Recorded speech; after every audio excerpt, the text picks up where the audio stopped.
Valérie, toi qui es inspectrice du travail, les droits des travailleurs, ça te touche tout particulièrement. Oui.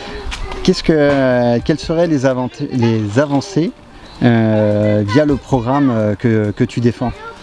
Écoute, nous proposons de revenir sur toutes les lois de régression sociale qui ont effrité les droits des travailleurs dans les entreprises. Je pense notamment à la loi El Khomri et aux ordonnances Macron qui ont par exemple introduit un barème pour les prud'hommes, ce qu'on appelle la barémisation des indemnités prud'homales, qui fait qu'aujourd'hui les indemnités sont plafonnées. Ouais, c'est quoi? C'est plafonné à 20 000 je crois. Écoute, ça dépend de l'ancienneté en réalité. Ah ouais, c'est un prorata. Ah ouais, c'est vraiment c'est vicieux en plus. Et voilà, mais en tout cas, ça permet à un employeur de connaître à l'avance le coût du licenciement. Par ailleurs, on veut revenir sur la suppression des CHSCT, qui sont les comités d'hygiène, de sécurité et des conditions de travail, qui ont été supprimés par les ordonnances Macron.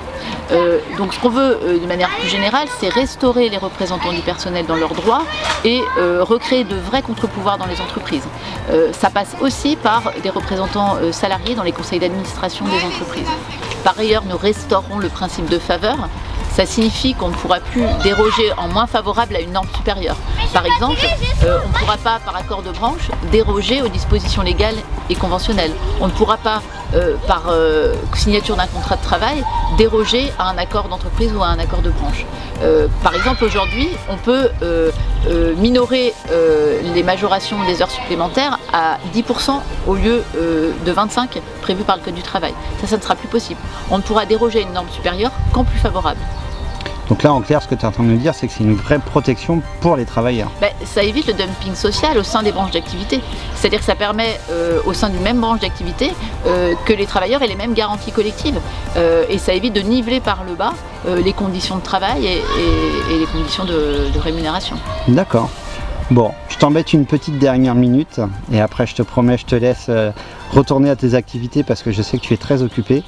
Le RSA, ça veut dire quoi déjà ? Revenu de solidarité active. Tu as entendu que Macron voulait faire en sorte que les gens au RSA aillent travailler 20 heures par semaine. Enfin, t'en penses quoi? C'est extrêmement choquant comme proposition. Déjà, on s'en prend comme toujours aux personnes en difficulté, aux plus démunis. Quelqu'un qui est au RSA, il touche une allocation qui lui permet juste de survivre et vouloir lui imposer un travail forcé est absolument inacceptable. Tout comme l'a été par exemple la baisse de 5 € des allocations pour le logement que Macron a mise en œuvre au moment de sa prise de pouvoir. Donc bien évidemment on est complètement opposé à ce type de mesures qui stigmatisent les personnes qui sont en difficulté. C'est absolument inacceptable. En plus, finalement, ça permet de faire travailler des gens en dessous du salaire minimum. Parce que si tu proratises, les gens finalement, ils sont, c'est une forme d'exploitation. Oui, parce qu'au final, s'il y a de l'emploi, autant leur donner directement un emploi. Je te fais pas dire, effectivement, puisque si on nous dit qu'il y a du travail à donner aux personnes qui bénéficient du RSA, alors autant leur donner un vrai travail, payé correctement et au minimum au SMIC. Ok, bon allez, j'arrête de t'embêter pour aujourd'hui. Je te remercie. Ciao, ciao. Ciao Pierre.